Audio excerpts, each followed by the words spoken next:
for the OxyContin. I ended up blowing through my entire trust fund while I was there. I went through $450,000 in a spur of 2 years. How much? $450,000. $450,000 you're spending on prescription narcotics? Right. Are you getting any work done at school at this point? No. At this point, I'm barely going to class. I'm not doing any schoolwork whatsoever. And, the difference was in West Virginia, I still had all my problems. They followed me there, of course. But, in New Jersey, it's $50 for one OxyContin.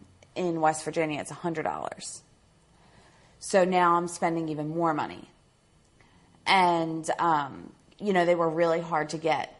There was only a few dealers, and if they ran out, you were out of luck. And a lot of times we would, be so sick, we would drive all the way 8 hours back to New Jersey just to get our drugs and drive all the way back. And, one day there was no dealers, there was no oxys anywhere around, and me and my girlfriend were really, really sick. And she had done heroin before. And she was like, I know Pittsburgh's only about an hour away. We could just drive to Pittsburgh, find the ghetto, and find some heroin. And, I had never done this before. I really didn't think it would work. But I was like, what the hell, why not? I don't feel like driving 8 hours to Jersey. So literally, we find Pittsburgh on the freeway. Literally, we got off the freeway into Pittsburgh. We were there for probably about 5 minutes. And it didn't even really look like the ghetto where we were. And we see these two guys, walking down the street. And I'm kind of, stopping the car, not sure, what to say. And they're right. They just say, hey, what do you need, dope? And we looked at each other like, no way. And did you notice right away that you had a capacity to do more? The first time I did it, I snorted 9 bags of heroin. What did it feel like? My OxyContin addiction, my tolerance was so high that the heroin didn't get me high. So second semester, I really tried to get my act together with school. I brought all my grades up. And what I started doing was driving to New Jersey, buying a couple $1,000s worth of OxyContin and Xanax there, and then selling them in West Virginia to kind of support my habit because I could make double, off of what I would buy. So they took us into the police station, and they did not handcuff me. And my brother's friend was handcuffed to the wall. When they took us in, they counted all the pills, and they put them on a counter about 5 feet away from me. And they walked in the back. So I'm sitting there with the pills right in front of me. I'm not handcuffed. My brother's friend is like, hey, we're going to jail anyway. We might as well go messed up. And immediately I'm just thinking, I just spent all this money on these pills. I'm not going to let them go to waste. So, I grabbed the pills and just downed half the bottle. And, I was already so messed up from eating pills all day long that, when I put the bottle down, it rattled and the cops heard it. And they came out and they saw, I had taken the pills. So now they're chasing me around in a circle, trying to get me, and I'm just trying to chew these pills up as fast as I can,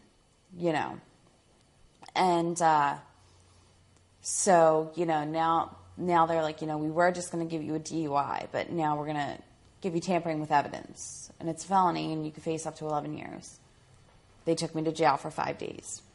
That was an all-time bottom for me. And you wind up back in New Jersey now, and what happens to you? Yeah, so, and now at this point I'm back in Jersey. I am not, in West Virginia anymore. And right by my house was, this city, Camden, which is the 3rd worst drug city in America. It's really, really bad there. So now I'm driving to Camden every day, getting heroin, and now I'm shooting it. And, that was another kind of pivotal point in my addiction because now I wasn't functioning whatsoever. I was just home shooting my drugs. I had gone to Camden to get drugs one day, and these two guys took me into a alley, and, they held a gun up to me. And never, this is how powerless I was to these drugs, and how unmanageable my life was, that never once did I think, oh, they're going to shoot me. I immediately thought, oh no, they're going to take my money and I'm not going to be able to get my drugs. So the guy's like, give me your money. I said, no, you'll have to shoot me. And, he whacked me with the gun and my face was like literally out to here. And I'm on the ground and I'm still fighting these guys, trying to not give my money up, So when I went home, my face was completely swollen. And, my sister was like, this has got to stop. This is completely out of control. So later that night, she called me and she's like, these people are trying to do a documentary on addiction, HBO. They're trying to get HBO to pick it up. It's not, on TV or anything like that. And you're going to do it or we're going to have you committed. So Intervention, the show, sent me to Malibu Beach Recovery Center in Malibu. And it was very different from the first rehab I had gone to. They have a whole different program set up there involving yoga, a specific, low glycemic diet. And they also give you supplements throughout the day, which I remember, the first time I was in rehab, up to 2 weeks, I was still feeling so yicky and, just like not okay, still sick. And I really think, with the yoga, the diet, and especially with the supplements, within a few days, I was feeling good. And how important were the personal relationships that you developed there at Malibu Beach with not only the staff, but the people that you were in there with? How integral were those relationships in your recovery, and how important are they now? To this day, I still, speak with Joan, the owner of Malibu Beach Recovery. She is probably the most amazing woman, the most caring woman that I've ever met. She really went above and beyond to help me get where I was, and the intervention show got me there. But, these people really, like I said, went above and beyond to make sure that I did well. I want to know what you would say to someone whose story is similar to yours, or not necessarily similar at all, but somebody who's struggling with addiction and alcoholism, absolutely no direction. They don't know what to do. They're as desperate as you, or somebody who's hit bottom. Yeah.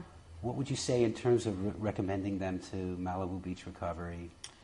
I was really, really hardcore. Most people do not come back from the point that I was at. I was very near death.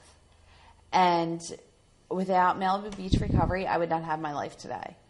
And I would absolutely recommend it to anybody that is in any kind of similar situation that I was in. Because if I can come back from where I was, then anybody can do it.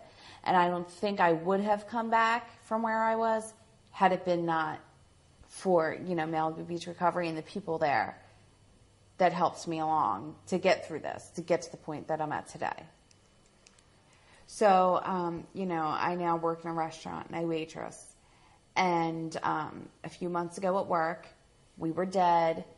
And, I was in the back having a cigarette with one of my coworkers, and he asked me to hold my hand out, and I did.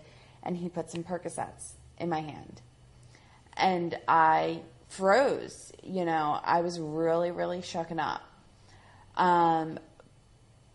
But being in Malibu Beach Recovery and in the sober living and in Alcoholics Anonymous, working with the sponsor, I've learned tools. I now have tools and steps that I could take that I don't have to take that drug. And I'm not going to say it didn't shake me up, because it did. And the thought did cross my mind, wow, that would be nice if I could take this. But it would, for me, it would never be just that one. I would be off and running.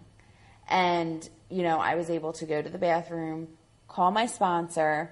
She had me flush the pills down the toilet. And that was huge that I was able to